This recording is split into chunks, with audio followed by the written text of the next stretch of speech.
में सीएम योगी के बुलडोजर के सामने सीना तान कर खड़े होंगे चंद्रशेखर आजाद। झारखंड से आते ही कटाएंगे अवध की टिकट, दलितों की बस्ती को छू नहीं सकते अधिकारी। चंद्रशेखर आजाद ने अब की बार बाबा को दिया खुला चैलेंज, तोड़ कर दिखाओ। चंद्रशेखर आजाद ने वो काम करने का फैसला कर लिया है जिसे कोई भी विपक्ष का नेता करने की हिम्मत नहीं जुटा पाया। उन्होंने उस बुलडोजर के आगे अपना सीना लगा दिया है जो गरीब दलितों के घरों को रोंदना चाहता था। उन्होंने तय कर लिया है कि अब एक भी गरीब का घर हट धर्मी से नहीं गिरने देंगे। मशहूर शायर बशीर बद्र का एक शेर है, लोग टूट जाते हैं घर बनाने में, तुम तरस नहीं खाते बस्तियां गिराने में। ये शेर लखनऊ की गयासुद्दीन कैनाल पर बसी 100 साल पुरानी बहुजन बस्ती पर सटीक बैठता है, जहां 7 लाख लोगों के घरों को जमींदोज करने की योजना चल रही है।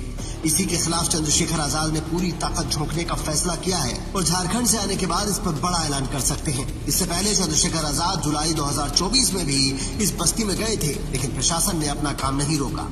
उन्होंने कहा था कि जब दूसरी कॉलोनियों पर कार्रवाई रोकी जा सकती है तो इस पर भी रोकी जा सकती है, लेकिन अब विधानसभा की तरफ कूच कर रही भीम आर्मी को पुलिस ने रोक दिया तो चंद्रशेखर आजाद को खुद ही सामने आना पड़ा। आजाद समाज पार्टी के प्रमुख आगे क्या करने वाले हैं वो भी बताएंगे, लेकिन पहले समझ लीजिए कि विकास के नाम पर लखनऊ में किस तरह से विनाश की गाथा लिखी जा रही है। आपको जानकर हैरानी होगी कि ये दलित यहाँ 100 साल से रहते हैं, जिनकी जनसंख्या करीब 7 लाख है और इस कॉलोनी पर 2270 करोड़ रुपए का प्रोजेक्ट लगाने का प्लान चल रहा है। चंद्रशेखर आजाद का कहना है कि ये काशीराम स्लम एरिया मालिकाना हक योजना का उल्लंघन है। साल 2007 से 2012 के बीच उत्तर प्रदेश सरकार में काशीराम स्लम एरिया मालिकाना हक योजना लागू हुई थी।